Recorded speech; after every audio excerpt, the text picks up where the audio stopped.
fantastic. This is GT racing right now. He's got traction, he's got everything outside of both of them. Maloney! Oh, he's taken Anderson. Anderson's up top here. Oh my God! Big crash. Oh my goodness, half the field's going to get involved. Second very close. These guys are want to make their way through the field very quickly. Oh, there we go. Oh no! That's massive! This is it! This is over! I can't believe this! Oh my God! God, what?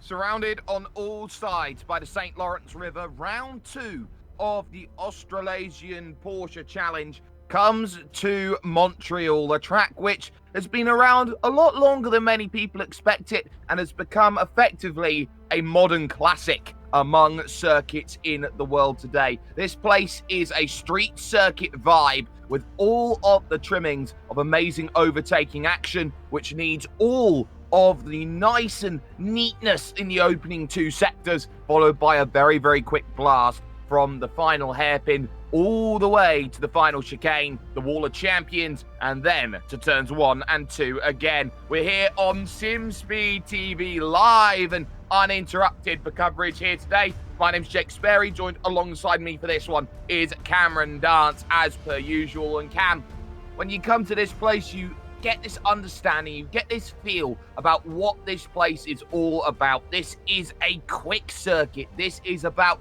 technicality around this place. This is about trying to stay with the rhythm around a circuit that desperately wants to try and chop it up and change it on you. Yeah, it certainly does, and especially in these Porsche Cup cars, which, albeit are race cars, they're still fundamentally a road car, so you have to treat them with respect, and with the fact that you've got concrete walls either side, big curbs, sharp corners, it really demands a lot of concentration and a lot of hard work to extract maximum pace out of the cars on qualifying laps. And speaking of hard work, it's all about the hard work that was done after the opening round of the championship a couple of weeks ago. The qualifying times are currently being laid down. They've got 8.5 minutes and now a little bit under to try and work this out. And top of the times is someone we haven't seen in a little while when it's come to SimSpeed TV. Michael HEALEY there, just brushing the Wall of Champions out to the final corner almost and making the run over towards the start-finish line, looking for some times in the Trick Esports car. Someone who has been around this scene, Cam, for forever and a day, and someone we definitely love to see out there on track. Yeah, certainly. He's been around for a while, has Michael, and he hasn't really been out there racing all that often this year as well, from what I've seen. So he's had a bit of a quiet year, but he's back out and at least racing here today as well. So it'll be interesting to see how he goes, obviously on pole position currently provisionally as well. So we'll see if he can go quicker on his last lap or not, or if anybody can top him. Still plenty of time left in the session, so still plenty of time for a lot of people to try and knock him off. Exactly, there's a lot of drivers looking for times. Here's Hamish CLELAND, hoping that there is going to be some times in the number 19 Porsche. It's all green, making progress towards the line, and for the time being anyway, it looks like there is no improvement. So this is going on to start. Well, it was 6th position, and then going around then in the Porsche then. So 6th place, then 2 seconds off the pace. Not bad at all. There is the championship, not the championship leader, same team as the championship leader, Jordan CARUSO, right now in the Logitech G Altus esports car, right now was top of the times when it came to the Repco Supercars draft, and effectively got max points out of that. So if any team from there is going to want to be selecting them, that's going to be the place just to keep an eye out on. Here is again Michael HEALEY making progress towards the line and taking that nice narrow line on the outside, looking to try and get as much time as possible, and found an extra 4/10 go alongside that. A 1:36.2 will be doing a lot to try and improve on the times. Michael TALUANCICH then, an alphabet soup of a surname he's got as he looks to try and drive to the line, and ultimately that last lap a 53, so that one does not find the shades of improvement needed. A lot though here, Cam, to sim racing drivers. Yes, certainly. And there's a few of them out there, obviously, some very obvious names to the community. You've got the likes of TALUANCICH, STOVOLD, and a few others out there as well who are all very, very well known amongst the community. But Christopher Tipper coming down at the front straight now to finish what is going to be another lap time. Comes across the line. It's a 1 minute 39.244, so improves, but doesn't move up the sheets. Doesn't move up the sheets though, so that's going to be the key in terms of finding time. Needs still another half a second. Now Caruso will be slamming on the brakes through the final chicane and hoping there's going to be a bit more time in this one in terms of the lap. A 39.9 is currently the best. This looks like this is gearing up for another little attempt here at a run, a 38.3 over the line from Caruso. There's Tom Freer as well, just behind, just finishing an out lap 2. So with 5 minutes to go, it seems like some of the bigger names starting to jump on out there. And talking about names in this Australasian community, in terms of what this field has to offer, there are 3 drivers, or I should say 4 drivers who've been looking at times or being in the draft or have a team. 3 drivers in the draft, being Webster, Caruso, and Freer. And then Andrew Gilliam, of course, getting the ride with one of the teams in the Supercar Series. So doing a really good job to get the name out there as such. As TALUANCICH will look to make some progress towards the line and does a 39.8, so does not improve on the times. But what's one of the difficulties, Cam, around this place? We know how this front stretch is all about trying to pick up results, trying to pick up the draft and get things going, but the opening couple of corners, and you can say the opening 2 sectors, are all very technical. Yeah, they certainly are, and it makes it a challenge, especially in the setup department when you're trying to find a balance between the two as well. And that setup balance, I think, is going to be worth keeping in mind here today, as everyone's been searching for a few times here and, of course, a few times there. And it's all going to be about, well, what's coming up then for the race that will be happening. Of course, last time we were racing the opening round of the championship, we had a sprint and we had a feature. Today, Cam, though, it's only just one race around this place. They've got 28 laps to be playing with, so a long race in terms of trying to work this one out through all the longs and the shorts. So how is everyone going to be trying to deal with what's going to be going on today in terms of the racing action?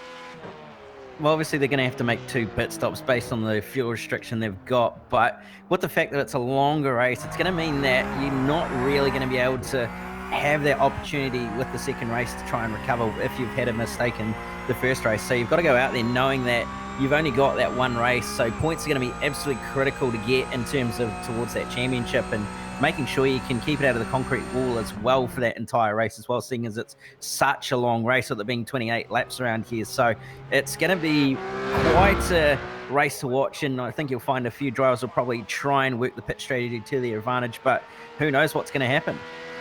Who knows indeed. Everybody's searching for laps here and laps there. 2 minutes, 50 seconds remaining then on the clock as Jamie Stovold goes and puts a 36.9 down in on the board, and that will be enough to find a few tenths. But moving to the top of the stands, James McKie finding it with a 36.220. Michael Healy bumped down by half a tenth of a second only then coming to the line. So that's not exactly what people were expecting then, as I believe Chris Tipper finds a bit of time, and we found a spinner, and it's Mark Newton who is there in 3rd position in the number 5 machine out there on circuit. So that's not ideal for Mark Newton there. 0.6 of a second off the times at the moment. Caruso, though, has a last lap of 36 flat, but there was an incident there for him. One of those off-track incident points, which often doesn't get talked about, and jams on the brakes there just before hitting the line. So that's very interesting. Goes to 8th place with not long remaining. That's very interesting, actually. We'll probably be gearing up for one more lap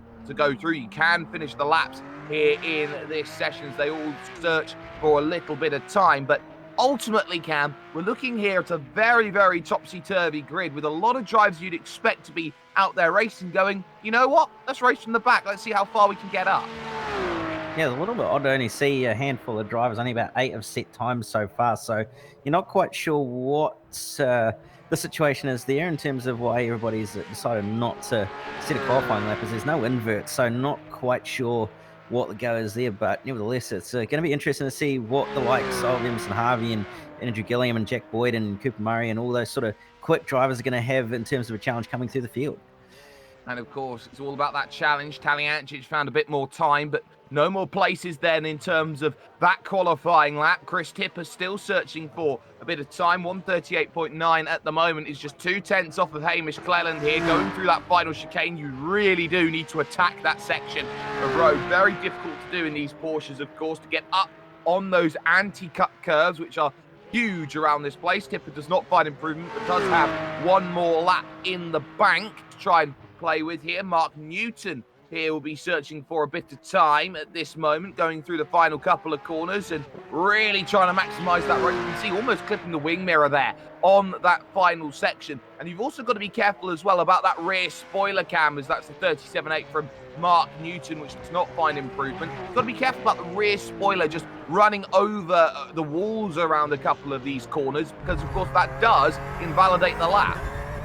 Yes, certainly. If you just barely ever so slightly clip the wall and get a 0x, your lap's pretty much game over, and you've got to go all the way back around to try and get another lap in. So it's one of those things about this street circuit style place like Montreal, where you've got to make sure that you're trying to get as close as you dare to those walls, but making sure you don't get too close.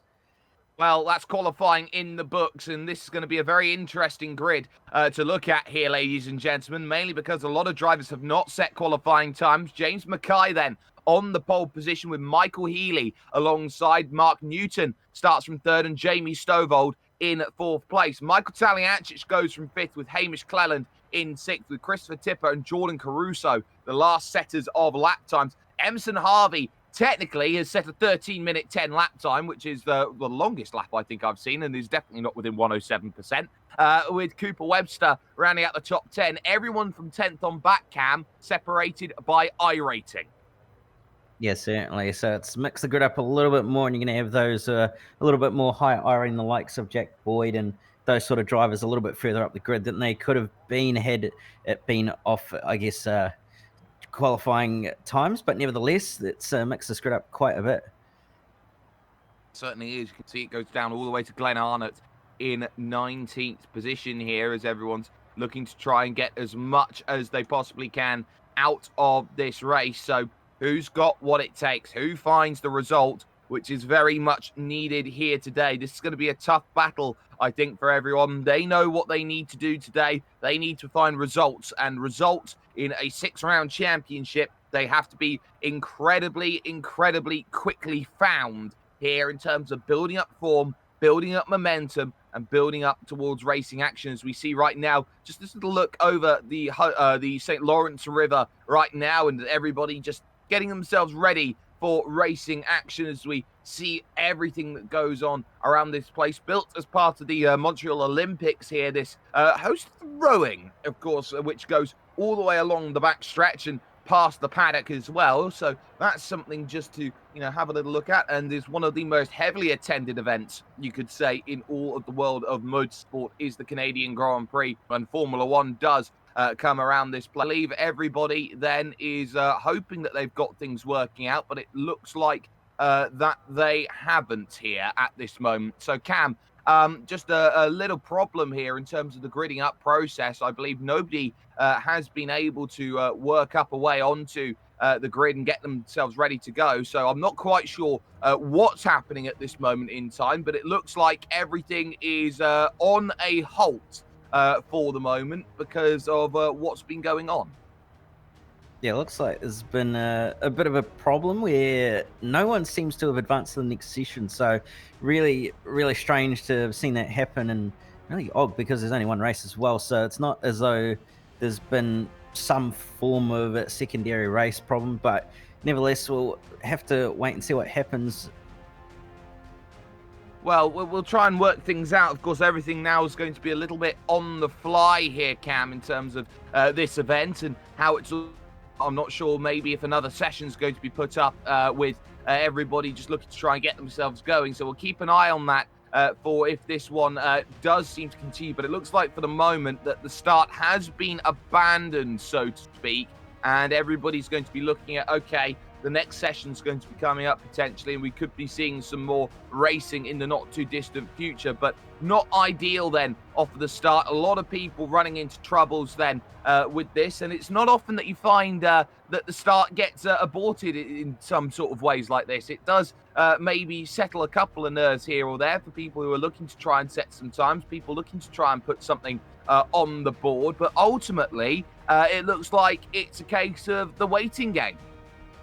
Yeah, certainly. It's a little bit awkward, especially as a driver perspective, where you're ready to go, ready to get into the race, and then suddenly you've got that delay of not actually being able to get out there and go racing. So it can sometimes have an impact from a mindset perspective of the fact that you've been so pumped up, and then you've suddenly got to relax again and then get back into that zone. And that secondary time of getting into the zone can sometimes make or break a driver's race as well. So it'll be interesting to see what happens in this second attempt, I guess you could say, and what happens. But nevertheless, we'll have to wait and see what happens.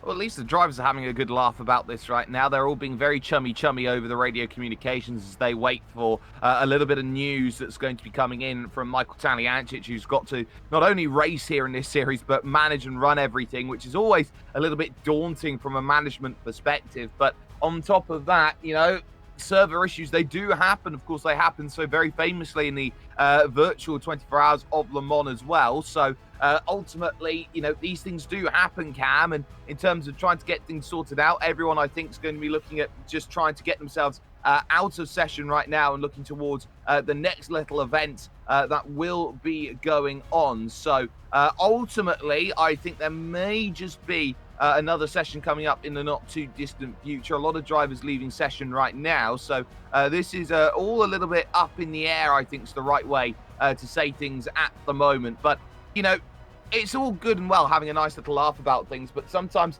a lot of things do run themselves into trouble. In fact, I am just going to try and drag someone in for a little bit of a chat. We've got Michael TALUANCICH here just talking to us right now. Mike, what happened? I've stuffed up the heat servers, unfortunately. Well, of course, we know that does happen. So in terms of how we are getting to racing action, what is going to be next then on the horizon? Is it just a case of trying to get a session up as quickly as possible? I think we're just going to have to skip tonight. It's just a little too late, and don't want to put pressure on everyone to race something that they weren't prepared for. Well, it is certainly a shame, but ultimately there are going to be more weeks in the championship, so hopefully still going to get a strong showing for the next time out. Yeah, I'll try and do a bit more promoting to get a few more drivers for next round. It was a little bit lackluster tonight, but hopefully we can get that a little bit more next round. I'll make sure I understand the servers a little better too. Well, hopefully we will get a little bit more understanding and get everything all sorted out. Michael TALUANCICH there, series owner of the Australasian Porsche Challenge there. But Cam, it looks like we have very quickly, just as we started, hit the end of the road. Yeah, certainly. But these things happen. I mean, even in real life, these sort of technical issues happen, whether it be weather or possible race control issues or those sort of weird and wonderful things that you find in real life motorsport and even in sim racing. So it happens at the end of the day. We can't do anything about it, but hey, we'll get ready for it next time and it'll be awesome to watch.